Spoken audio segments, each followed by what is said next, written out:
فأعوذ بالله من الشيطان الرجيم بسم الله الرحمن الرحيم قال الله تبارك وتعالى في القرآن المجيد والفرقان الحميد يا أيها الذين آمنوا اتقوا الله وكونوا مع الصادقين آمنت بالله صدق الله خالقنا العظيم إن الله وملائكته يصلون على النبي يا أيها الذين آمنوا صلوا علیہ وسلم تسلیما اللهم صل علی سیدنا ومولانا محمد وعلى آل سیدنا ومولانا محمد وبارک وسلم وصلی علیہ یا صاحب الجمال و یا سید البشر من وجهك المنیر لقد نور القمر لا يمكن الثناء کما کان حق بعد از خدا بزرگ توی قصہ مختصر غوث اعظم محمد کا محبوب ہے، غوث اعظم زمانے کا سلطان ہے، غوث اعظم کی ہر جا مچی دھوم ہے،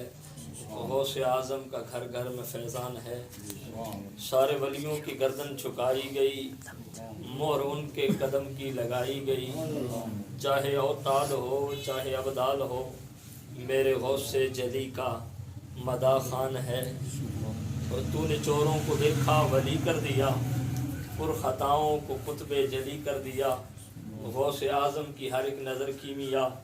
ان کا فرمان خالق کا فرمان ہے۔ غوث اعظم ولایت کا سرتاج ہے، غوث اعظم ولایت کا سرتاج ہے، ہر جگہ ہر گھڑی آپ کا راج ہے، ان کے ہاتھوں میں یارو میری لاج ہے، جو مریدوں کا ہر دم نگہبان ہے۔ غوث اعظم محمد کا محبوب ہے، غوث اعظم زمانے کا سلطان ہے۔ سنیو یاد ان کی مناتے رہو، سنیو یاد ان کی مناتے رہو، بزم ان کی صدا ہی سجاتے رہو، نعرہ یا غوث اعظم لگاتے رہو، جس کو سنتے ہی جل جاتا شیطان ہے۔ غوث اعظم محمد کا محبوب ہے، غوث اعظم زمانے کا سلطان ہے۔ جب پکارا شہنشاہ بغداد کو، ہمارا یہ عقیدہ ہے کہ ہم اللہ کو مشکل کشا مانتے ہیں حقیقی طور پر، ذاتی طور پر، اور ہم یہ کہتے ہیں کہ اس کی عطا سے، اس کے فضل سے اللہ کے نبی بھی مدد کرتے ہیں، مولا علی بھی مدد کرتے ہیں، اور حضور کی امت میں آنے والے ولی بھی مدد کرتے ہیں۔ جب پکارا شہنشاہ بغداد کو، آئے چشم زدن میں وہ امداد کو، آئے چشم زدن میں وہ امداد کو، حل مریدوں کی مشکل وہ آ کر کریں، حل مریدوں کی مشکل وہ آ کر کریں، کس قدر میرے میراں کا فیضان ہے۔ غوث اعظم محمد کا محبوب ہے، غوث اعظم زمانے کا سلطان ہے، غوث اعظم کی ہر جا مچی دھوم ہے، غوث اعظم کا گھر گھر میں فیضان ہے۔ لائق سب عزت و احترام و تقریم معزز محتشم سامعین، اللہ جل جلالہ کا لاکھ لاکھ شکر ہے کہ ہم سادات کے آستانے پر موجود ہیں، اور سادات میں سے بھی وہ سید کہ جو حضرت سیدنا غوث پاک کی اولاد پاک میں سے ہیں۔ اور ایک بندہ اگر کسی منصب پر فائز ہو جائے، کسی کے گھر کے اندر سے کوئی کیپٹن بن جائے، کوئی پروفیسر بن جائے، تو وہ پھولے نہیں سماتے، گلی گلی بتاتے ہیں کہ ہمارا بیٹا پروفیسر ہے، ہمارا بیٹا جنرل بن گیا ہے، کرنل بن گیا ہے۔ ابھی یہ آپ سوشل میڈیا پر دیکھیں، پورے راول پنڈی والے پھولے نہیں سما رہے کہ اس وقت کا آرمی چیف راول پنڈی کا ہے، ٹھیک ہے؟ تو کیا بات ہے اس گھرانے کی کہ جن کو یہ سعادت اور یہ شرف حاصل ہے کہ یہ غوث اعظم کی اولاد ہے۔ اللہ نے انہیں غوث اعظم کی اولاد ہونے کا شرف بخشا، اور کسی نے بڑی خوبصورت بات کی تھی کہ ای سعادت بزور بازو نیست، یہ جو چیزیں ہیں یہ انسان کی جو ہے وہ اپنی طاقت اور قوت سے نہیں ملتی، یہ رب کے فضل سے اور اس کے کرم کے فیصلے ہیں جس کو وہ عطا کر دیتا ہے، اللہ تعالیٰ کا فضل ہوتا ہے۔ تو یقین جانے کہ اس نسبت پر یہ جتنا فخر کریں اتنا ہی کم ہے، کیونکہ اللہ تعالیٰ نے ان کو یہ مرتبہ اور یہ شان عطا فرمائی ہے، یہ کمال عطا فرمایا۔ تو حضرت سیدنا غوث پاک رضی اللہ تعالیٰ عنہ کا سلسلہ سلاسل میں وہ عظیم سلسلہ ہے کہ چاہے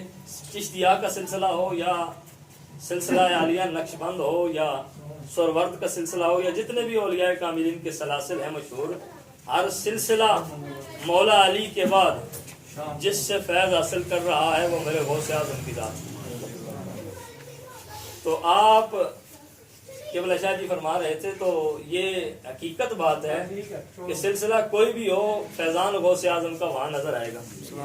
اور اس کی وجہ یہ ہے کہ غوث اعظم فرماتے ہیں کہ ہر ولی کی گردن پر میرا قدم ہے۔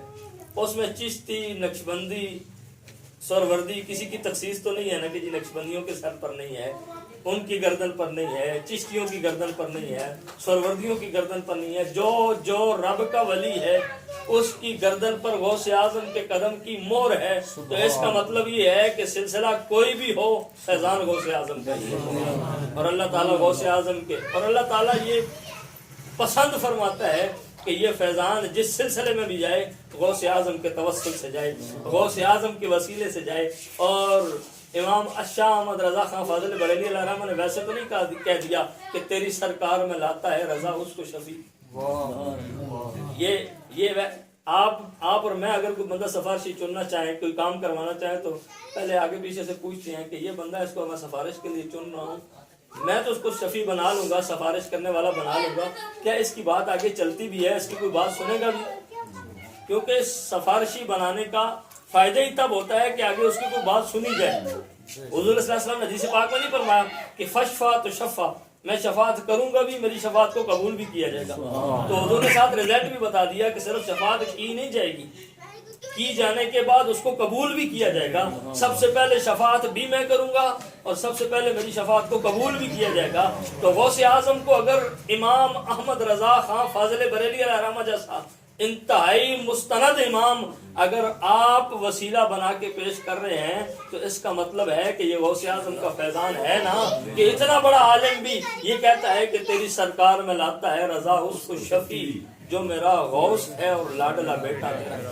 کیا کمال کے الفاظ کا انتخاب کیا ہے کہ جب اپنی طرف نسبت کی، جب اپنی بات کی، تو کہا میرے لیے وہ غوث اعظم کی حیثیت رکھتے ہیں، اور آپ کے تو وہ لاڈلے لخت جگر ہیں، آپ کی اولاد سے ہیں۔ یا رسول اللہ، آپ اپنی اولاد کے صدقے مجھ پر کرم فرمائیں، یا مجھ گناہگار کو دیکھیں کہ اللہ نے مجھے غوث اعظم جیسا عظیم امام عطا فرمایا ہے، ان کے ذریعے سے مجھ پر کرم فرمائیں۔ اور حضرت سیدنا امام شاہ احمد رضا خان فاضل بریلوی علیہ الرحمہ نے، ویسے لوگوں کو سمجھ نہیں آتی، وہ امام احمد رضا خان فاضل بریلوی علیہ الرحمہ کو پتہ نہیں کس طرف کھینچ کے لے جاتے ہیں، اور دوسرے لوگوں کو بھی سمجھ نہیں آتی کہ وہ امام احمد رضا کا نام لینا پسند کیوں نہیں کرتے، وگرنہ امام احمد رضا خان فاضل بریلوی علیہ الرحمہ نے جو سادات کا ادب بتایا ہے، ایسا میں تو سمجھا ہوں، میں نے تو دیکھا ہے، اور جہاں تک میرے مطلب ناقص معلومات ہیں یا جتنی معلومات ہیں، جہاں تک میں دیکھ سکا ہوں، میں نے آج تک نہیں دیکھا کہ کسی نے اس طرح غلامی کا حق ادا کیا ہو۔ آپ کہتے ہیں تجھ سے در، یہ غوث اعظم کی منقبت جب لکھتے ہیں، وہ تو نعت کا شعر تھا، وہ نعت کے آخر میں اعلیٰ حضرت نے بات کی تھی، یہ اسپیشل جب غوث اعظم کی منقبت لکھ رہے ہیں تو بات کر رہے ہیں کہ تجھ سے در، در سے سگ، سگ سے ہے نسبت میری۔ اب دیکھیں اعلیٰ حضرت نے حضور غوث اعظم کے در کی بات نہیں کی۔ غوث اعظم اولاد ہیں حضرت امام حسن کی، امام حسین کی، 11 پشتیں بنتی ہیں، 13 پشتیں بنتی ہیں، جتنے بھی ہے وہ والدہ کی طرف سے جتنی پشتوں کا سلسلہ بنتا ہے، والد کی طرف سے جو سلسلہ ایک بنتا ہے، آپ اولاد ہیں حضرت امام حسن اور امام حسین کی، والدہ کی طرف سے امام حسین کی، والد کی طرف سے امام حسن کی۔ تو آپ کا ڈائریکٹ نہیں کہا کہ میں آپ کا نوکر ہوں، آپ کا خادم ہوں، آپ کے در کا منگتا ہوں، آپ نے کہا کہ آپ کے در کو آپ سے نسبت ہے، جس دروازے سے اب بھی اگر کسی کو آنا مدینۃ العلم وعلی بابھا سمجھنا ہے اور علم کے شہر کا دروازہ سمجھنا ہے، تو پھر اعلیٰ حضرت اور اس کو کس طرح سمجھائیں؟ فرمایا یا رسول اے غوث اعظم، آپ کو جو ہے وہ آپ کے در کو آپ سے نسبت ہے، تجھ سے در، در سے سگ، اور اس در سے، اس دروازے سے سگ کو نسبت ہے، اور اس سگ سے ہے نسبت میری، کیونکہ میری گردن میں بھی ہے دور کا ڈورا تیرا۔ تو فرمایا کہ جو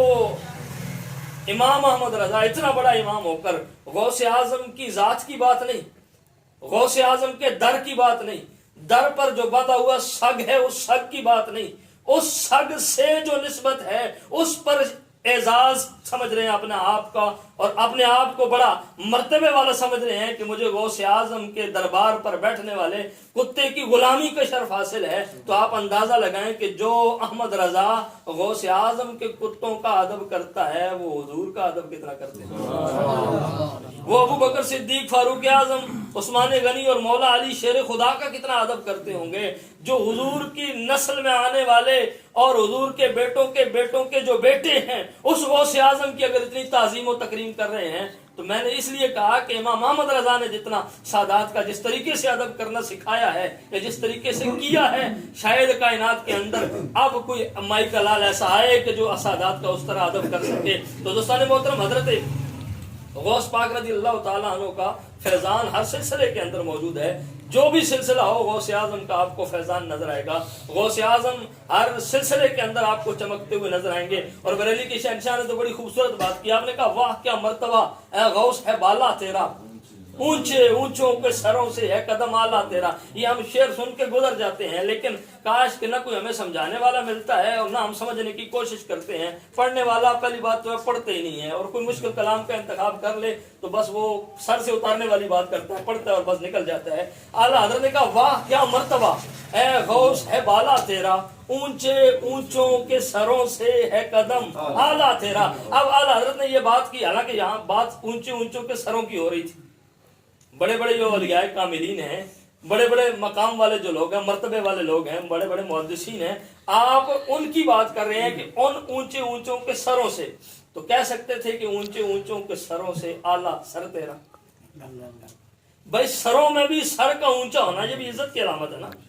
سروں میں کسی کا اگر سر کہتے ہیں جی اس کا سر بڑا فخر سے بلند ہے، سر بڑا اونچا ہے، دوسروں سے اس کا سر الگ اونچا نظر آتا ہے، تو سروں میں بھی سر کا اونچا ہونا یہ بھی بڑی عظمت کی بات ہے۔ لیکن کہا وہ تمہارے قلم لکھتے ہوں گے، احمد رضا کا جب قلم چلتا ہے تو حضور کی آل کی غلامی کا حق ادا کرتا ہے۔ فرمایا میں اونچے اونچوں کے سروں سے اعلیٰ سر تیرا نہیں کہوں گا، اونچے اونچوں کے سروں سے ہے قدم اعلیٰ تیرا۔ فرمایا جہاں ولیوں کے مقام کی انتہا ہوتی ہے وہاں سے غوث اعظم تیرے قدم کی ابتدا ہوتی ہے۔ جہاں ان کے مرتبے اور مقام اور مناصب کی اور مدارج کی انتہا ہو جاتی ہے وہاں سے غوث اعظم تیرے قدم کی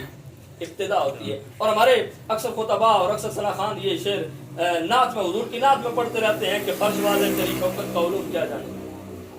فرش والے تیری شوکت کا علو کیا جانے، خسروا عرش پہ اڑتا ہے پھریرا تیرا۔ یہ اعلیٰ حضرت نے حضور کی بات نہیں کی، یہ غوث اعظم کی بات کر رہے ہیں۔ کوئی کہہ سکتا ہے اگر حضور کے بارے میں کہہ دیا تو کون سی ایسی بڑی بات ہے؟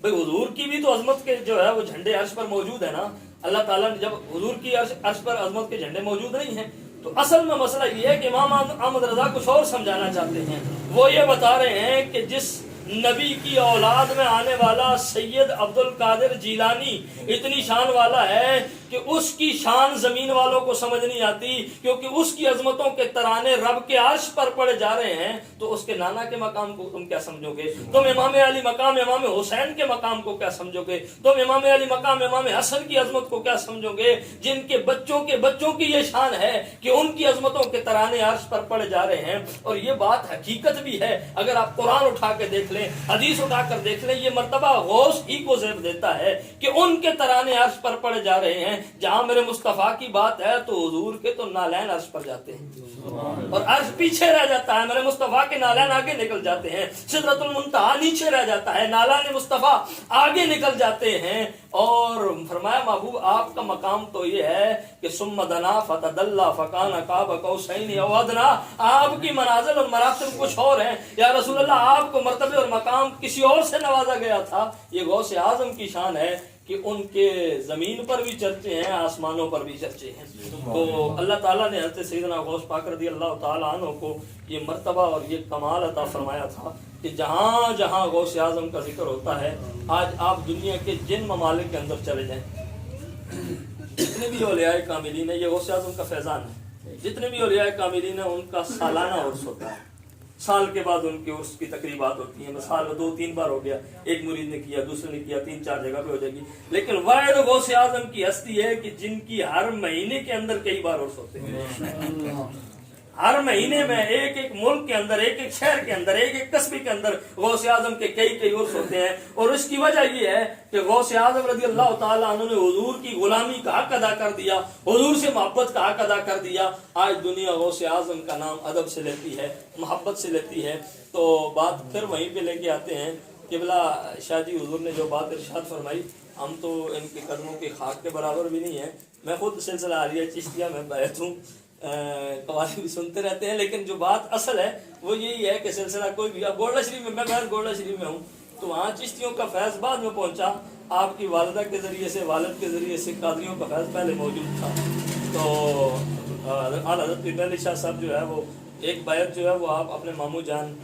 شیخ جو ہے وہ فضل الدین رحمہ اللہ تعالیٰ علیہ آپ کے ہاتھ پر بھی تھے. تو وہ سلسلہ عالیہ قادریہ بھی ہے، اور آپ میرے خیال سے جو ہے وہ جو آ رہے ہیں سادات وہ سلسلہ عالیہ قادریہ میں ہی بیعت کرتے ہیں. تو بہرحال سلسلہ کوئی بھی ہو، ہمیں سلاسل سے کیا لینا دینا، اصل میں منزل ایک ہے. حضور غوث اعظم کے قدموں سے ہو کر حضرت مولا علی کے قدموں سے ہوتے ہوئے حضور کے قدموں میں جانا ہے، منزل ایک ہے. اور یہ فیضان جہاں سے بھی گھوم کر آئے وہ حضرت غوث اعظم کے قدموں میں جا کے اس کی انتہا ہوتی ہے. اللہ تعالیٰ آپ کو مجھے غوث اعظم رضی اللہ تعالیٰ عنہ کی غلامی میں رکھے، اور اللہ تعالیٰ اسی غلامی پر ہمیں جو ہے وہ ناز کرنے کی بھی توفیق عطا فرمائے، اور اسی غلامی کے اندر ہمیں زندہ رکھے، اسی غلامی میں قبر کے اندر حضور کا سامنا نصیب فرمائے، اور اسی غلامی میں میدان محشر کے اندر حضور غوث پاک کی شفاعت ہمیں نصیب فرمائے.